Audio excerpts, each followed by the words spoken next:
Okay, I would like to welcome Maryna to Spotlight on Ukraine. How are you doing, Maryna? Great. Thank you so much for having me. I have multiple questions, but I would like to first have you introduce yourself and explain a little bit about who you are and your history. Yeah. All right. So, my name is Marina. I'm Ukrainian from Kharkiv. I was born and raised in Kharkiv in a military family. My mom and dad are Air Force, and my dad has been fighting since 2016. When I was in high school, I got a scholarship to study in the United States as a high school exchange student, and I spent a year in Louisiana first, and then I got a full ride to an American university in New York, where I got my international relations degree. And after I finished my education and after I lived for 5 years in America, I came back to Ukraine and I worked in the government and the parliament on the Ukrainian American foreign policy.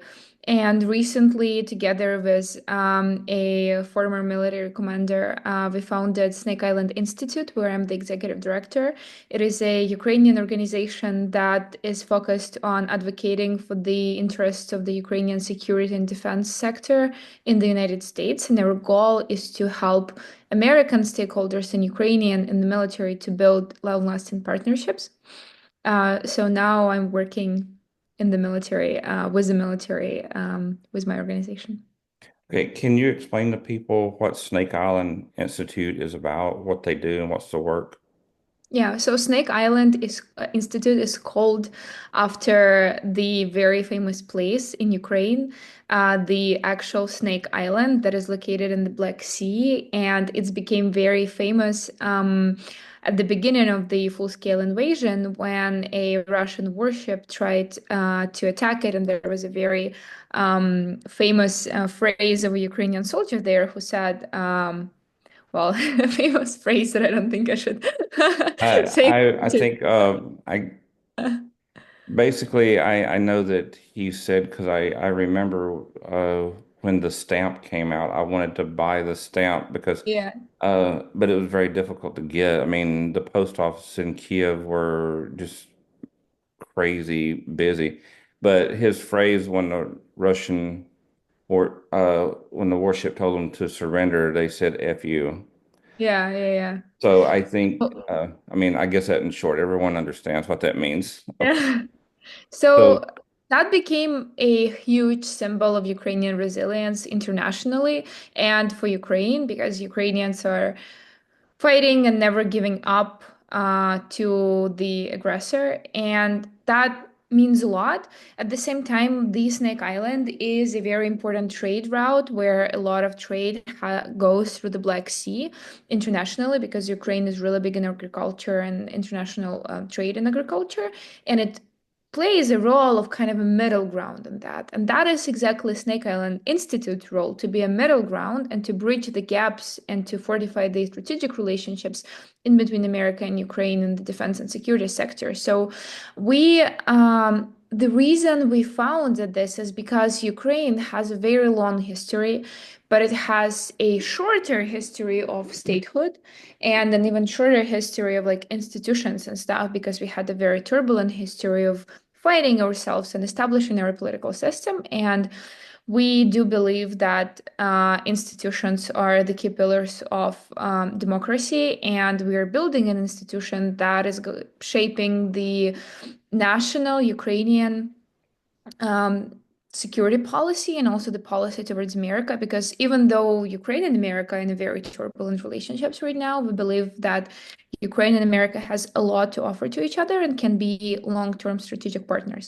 So what we do is most of our team is military veterans, and we have different pillars of our work. One is analytics. So we're not aligned with any political party and we represent military and we have different stakeholders, different units and brigades, and we gather analytics directly from the front lines on what is going on, what are the innovations, what are the needs, what are the lessons learned, something that can be useful to our American partners. We have open reports, like we just did a report on defense tech innovations that we presented all over, but we also do closed briefings for the partner members of Congress and Senate on the information that they want to find out directly. We also have an advocacy division where we bring military to Ukraine, as we did recently to Alabama, sorry, to America. Recently came to Alabama. I was in Louisiana recently as well. We went to DC, obviously, to talk on the Hill to the decision makers because we believe that Ukrainian military, these are the people that are fighting for the whole Western civilization. And it is important for them to share their voice and also for American to hear directly from them. We also have a defense tech division where we have peer-to-peer defense innovation testing on the front lines. So we help American companies that have innovations and want to test, because if your innovation is not battlefield tested, I mean, right now in Ukraine, it has to be, it really has to be, because that's where the war is happening. We help to connect them to the brigades on the front lines to also test, and also we are developing innovations within the brigade. So from the garage level innovations to accelerators, and then to like help them get investments. I know that they just came to they signed some agreement, the mineral agreement. Um, I haven't had a chance because I just heard this yesterday morning.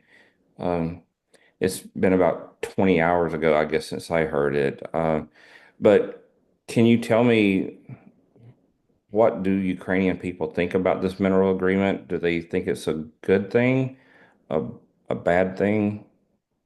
Yeah. What do they think? So the agreement has been after weeks and months of discussions and negotiations, which were very public and very difficult, has been finally signed and then ratified by our parliament 2 days ago. So it's on, and obviously, we as Ukrainians and the Ukrainian military, we don't want to be beggars. We don't want to come to Americans and be like, oh, we just want you to keep pouring money into us. No, we want a partnership.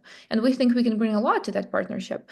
So the minerals deal is a sign of that partnership. I gotta say, at the beginning, the terms were not very favorable to Ukraine because Ukraine has put everything we have and everything we can to this fight, our people, all of our resources. We are working day and night everywhere to be that protector of all the values that we share, the ideas that Americans also share, right? To just be free and be able to do whatever in your own home.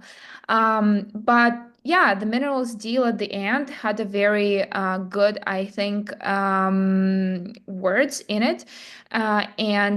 So it's basically a first agreement that establishes a fund that is joined between America and Ukraine that is going to use some profits from the Ukrainian minerals that are very specific. And then America and Ukraine are going to jointly invest in Ukrainian development and Ukrainian companies and reconstruction. And I think it's great because it unites our countries in a very specific economic points. And then, if we win together, if we get profits together, that is something that American people can get back as well. So currently, I think we're all very happy with the way it ended up being. Yeah, so I think that's a big achievement for both of our countries at this point. So, I mean, but they didn't agree for um, more weapons or newer weapons or anything like that. No, no. It So, is specifically an economic deal, which obviously we asked, like, obviously for Ukraine, security guarantees are key. And we always talking about security guarantees, we come back to the Budapest Memorandum when Ukraine, after getting its independence from the United States, or sorry, from Russia, was asked by not very kindly, I gotta say, by the Western world and by Russia to give up its nuclear power. We had the third largest nuclear arsenal in the world, to give it up, not to become another nuclear country. But we knew at that point that Russia is gonna come.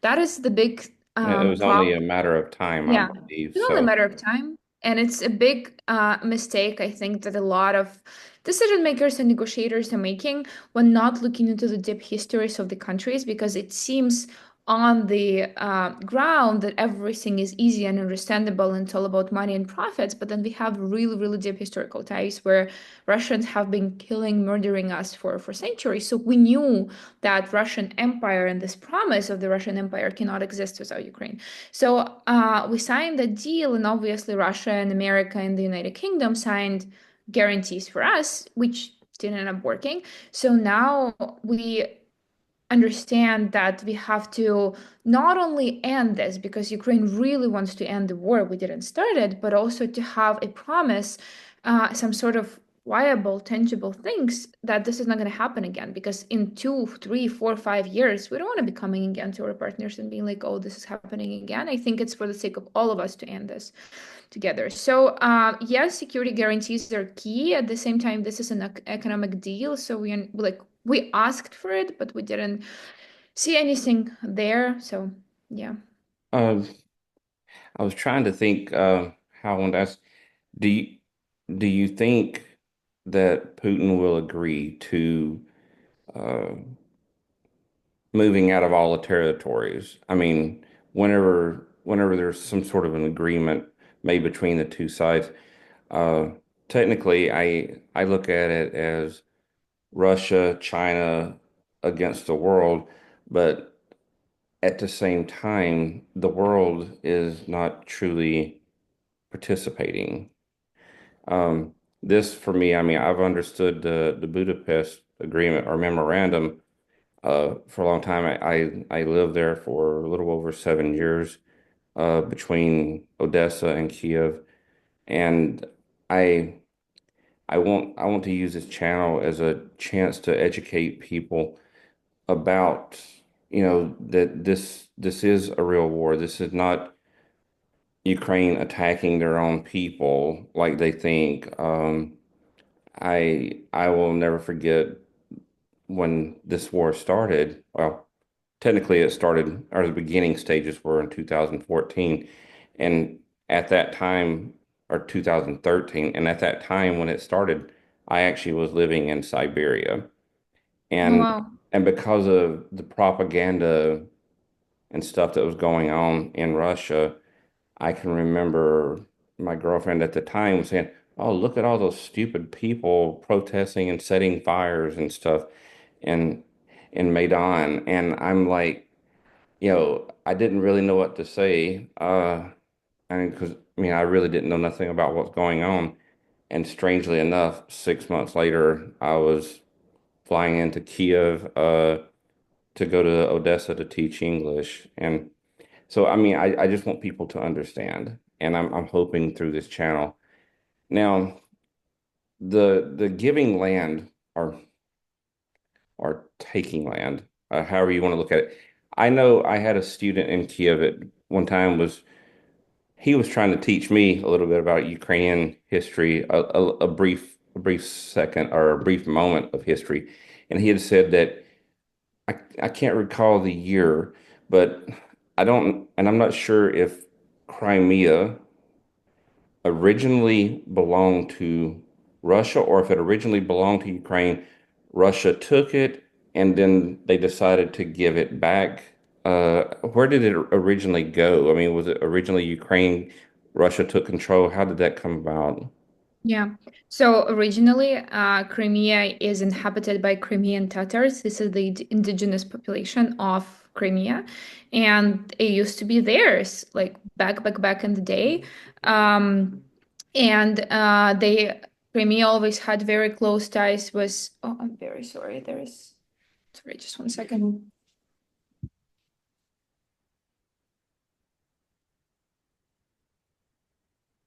Very sorry. So originally it's filled with indigenous people, but it's had very close ties with the Ukrainian indigenous populations back then. So our two territories, I guess, were like really intertwined. And then back in, I'm sorry, like 18th century, I think, or 17th, Russia conquered Crimea for the first time. So there was Crimean Wars. So in the And 18th century, there was a Russia at that time, but I'm sorry to Russian interrupt you, Empire. but what year or what century was it that Ukraine was already an established country? So the current, I guess, Ukraine, it's 1991 when the Soviet Union dissolved. But obviously, we were conquered by the Soviet Union and occupied by Soviet Union at the beginning of the 20th century, where we even in 1917, I think, we even proclaimed our own independence. But then the Bolsheviks came and they occupied us again.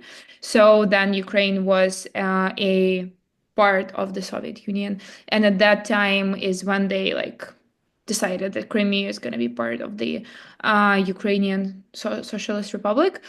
The thing about Crimea that is important to understand is that it's filled with indigenous people and of Crimea, and they've always been super close with Ukrainians, and they're our minority, right? And they fought on Ukrainian side, and a lot of them are living in Ukraine, and they're Ukrainians. It's like America has a lot of different minorities. That's how it is with Ukraine and Crimea. And another thing that is important to understand is for Ukrainians, when we are talking about the territorial concessions, right?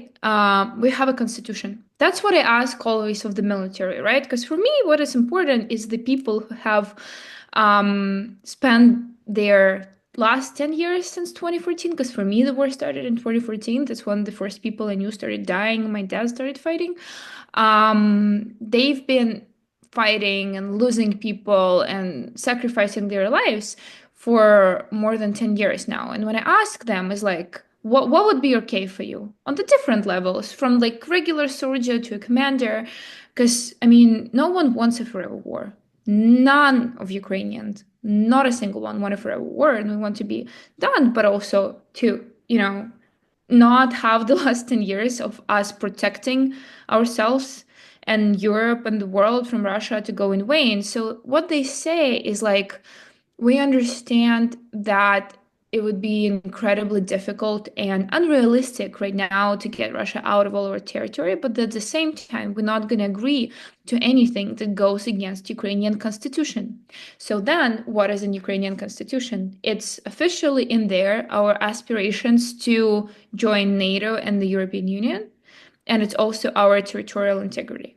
So I'm going to speak for myself now because I don't want to here represent the military or any groups of Ukrainians, but I understand that a way maybe forward for Ukraine is that if there's some stop, if there is some freeze, like obviously on the like maybe the current front line, then we gotta be super focused on our internal politics, and we have to build an internal defense system so strong that Russia doesn't attack again, and then in the future we can get back all of our territories, diplomatic way or not a diplomatic way. Because when you think about territories, like I personally don't care about land, even though the place where I grew up has been occupied for 7 months with my grandparents in it, and then like completely bombed and destroyed. So like I've already I think that's where lost. me and you are different. Uh I would refuse I mean, of course I'm not a decision maker for neither side, but I would refuse to give land, Crimea included, because that's like saying, okay, I quit, you win, even by giving up one piece of land. I think also I wanted, since you're talking about Kharkiv, I've been to Kharkiv many times. I have a friend there that used to have, all right, he still has a Linkin Park cover band in Kharkiv. They always do Linkin Park. And I'll never forget, I had a friend of mine call me on the phone and said, "Hey, you heard about Chester Bennington?" And I was the one that called my friend and told him about this. And they had just finished a show, I think in the west of Ukraine, and him breaking down because that was the parts that he sings. And he's from Kharkiv. But what I would like for you to do is explain exactly how close Kharkov is to Russia, not Russian controlled uh, Yeah. territory, but how close in reality is the real Russian border? Not Yeah, I get you. okay, The actual border was yeah. Russia, right? So, it's less than an hour drive to the Russian border, like very, very, very close. And Kharkiv is the second biggest city in Ukraine. Before the big war, it had almost like 1.5 million people. Um, and it's right now, as Snake Island, I mentioned at the beginning, is a symbol of Ukrainian resilience. So is Kharkiv. So my family is, my grandparents are from Kupiansk. That's where they were in occupation for 7 months. We didn't hear anything from them. And now, like, their whole house, everything is destroyed, bombed to the ground. But they have survived, thankfully. And they were actually the first people that they saw were Americans, which is like my favorite story to tell. They were American Foreign Legion volunteers who were fighting in Ukraine, and the first person that my grandfather saw when after hiding in like a basement was an American. So, anyways, it's extremely close to the border, the city, and that's why Russians are hitting it, and it's very difficult to protect it because when you're in Kiev, and there is an air alert and there is an air attack, you get a couple of minutes, usually like 5 to 10, sometimes even like 30 minutes before the hit starts. So you can take your kids, you can go to the shelter, you can prepare yourselves. In Kharkiv, it's like 1 or 2 minutes. At the beginning of the invasion, and now often as well, it's first a like guided aerial bomb, for example, or a drone hits. Then there is an alert, and then like you don't know what else to do.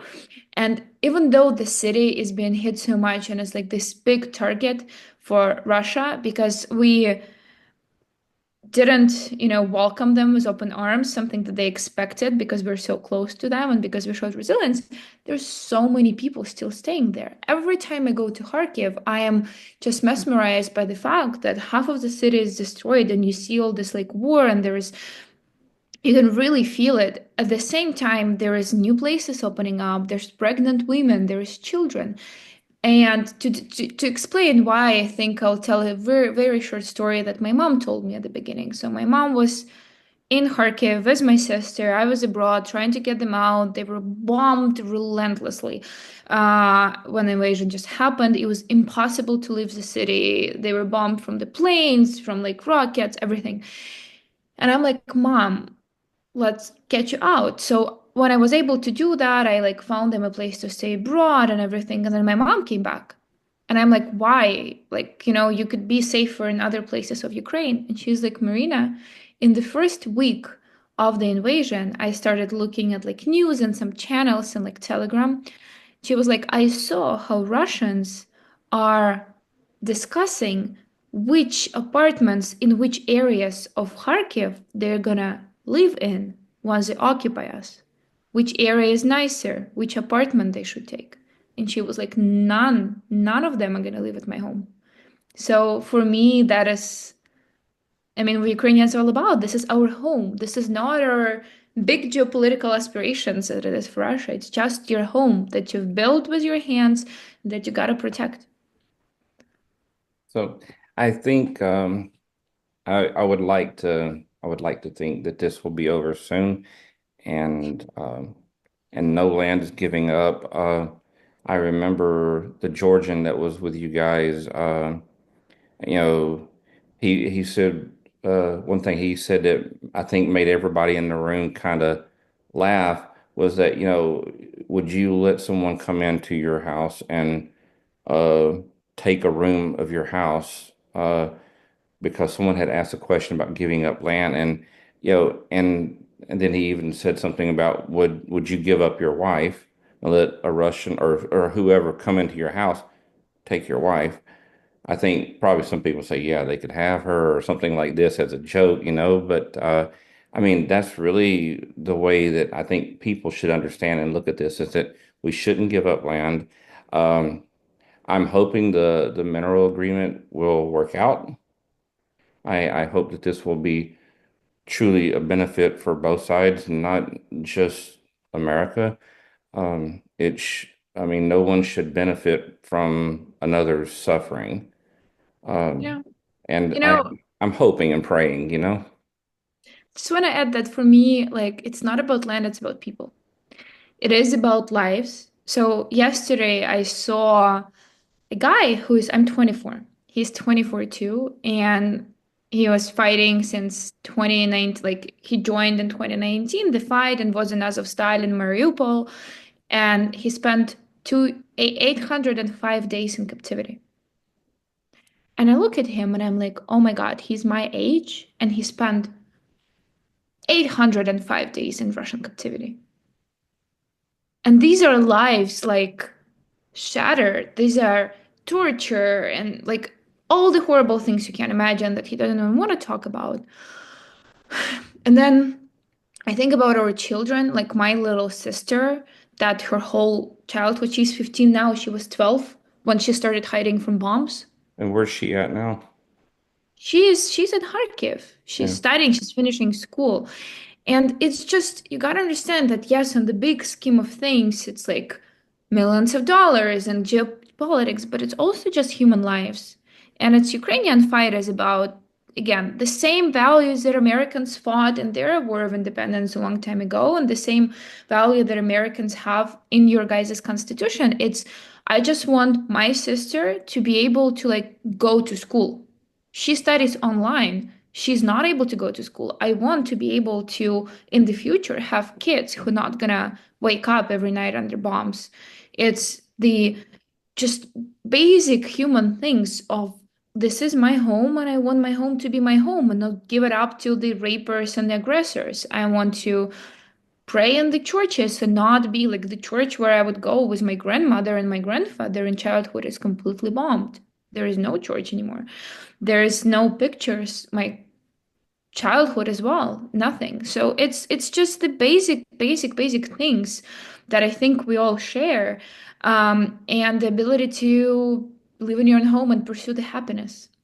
So yes, obviously we need all the support, and I was very positively impressed when I visited Alabama recently with how many people are standing with us and with how many people care and support.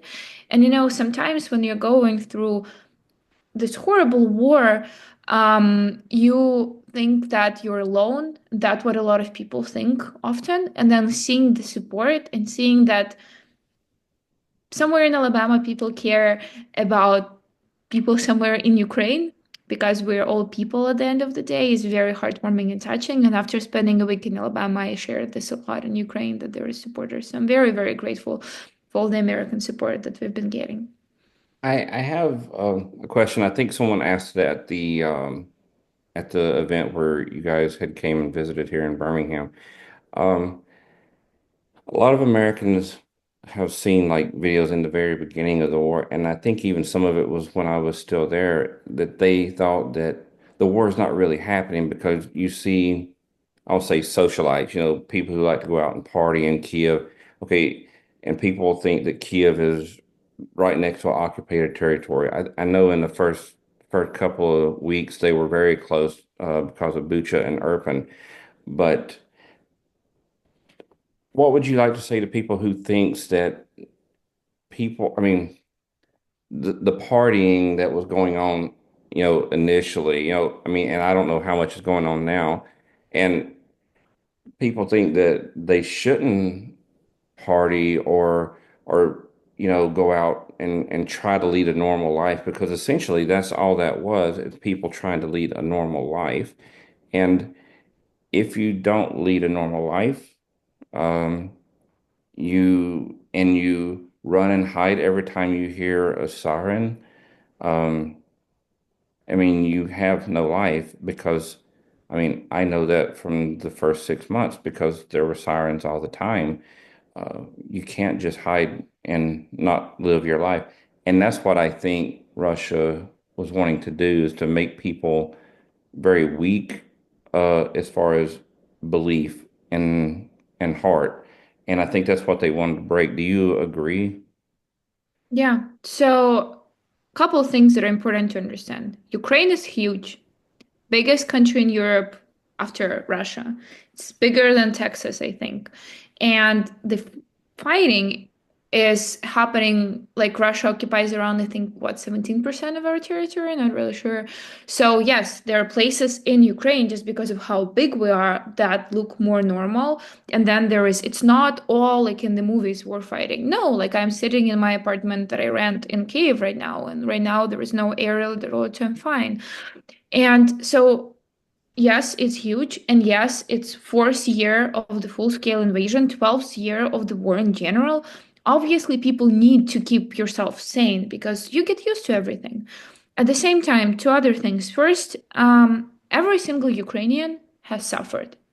Every single Ukrainian lost someone, knows someone who lost someone, and is going through it. There is none of the people here in this country that have not been affected by the war. And this is what I always tell to foreigners who come to Kiev. I'm like, yes, there's cafes, and yes, there is like music sometimes because we can't cry for like 12 years. Like this is what our guys are fighting for the normal life, and it's important that it comes back. But every single night I go to bed, I'm not sure I'm gonna wake up next morning. I don't know. So it's not, it's the most bizarre thing where at daylight you think everything is fine, but at the same time, when you go to bed, like just 2 nights ago, I woke up from literally like horrible bombing, and I took my sister because she's visiting, and we ran to the corridor, and we were hiding there, then in the bathroom because we did not have time to go to the shelter. And at those moments, I think someone is gonna die tonight. Is it going to be me or is it going to be someone else?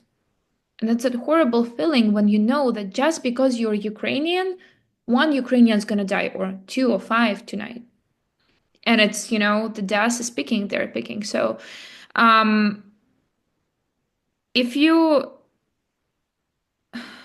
I guess, when I talk to military about this too, they also say that yes, this is what we're fighting for the preservation of the some sort of normality, but nothing in Ukraine is normal and nothing is what it seems because the war is here and we're all dealing with it the way it can. But it's also important for soldiers on rotation when they come and can spend time here to see that, what they're fighting every single day is still being kept alive.